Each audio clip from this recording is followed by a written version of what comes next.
అమ్మాయిని తీసుకొచ్చి ఇతనికి ఇచ్చి వివాహం చేయాలి.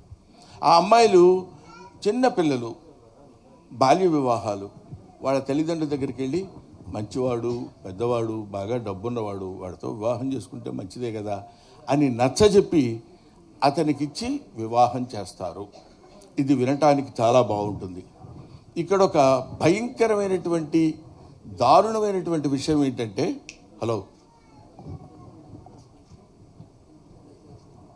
మీరు మాట్లాడకండి, లేకపోతే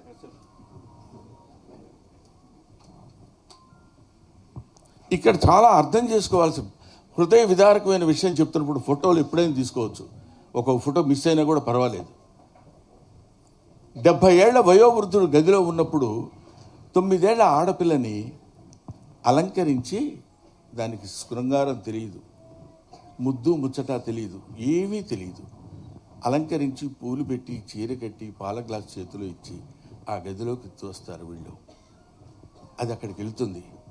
ఏం మాట్లాడాలో తెలియదు, ఆయనతో ఏమి బిహేవ్ చేయాలో తెలియదు, ఎలా ప్రవర్తించాలో తెలియదు. ఆ దిక్కుమాల వాడి దగ్గరికి వెళ్ళి ఎవడు అక్కడ నిలబడితే వాడు ఏ రకమైనటువంటి ఆలోచన విధానంలో ఉంటాడో ఊహించండి. అమ్మల కన్నా అమ్మల్లారా విన్నారమ్మా ఈ కథని అంటాడు గురతాడ.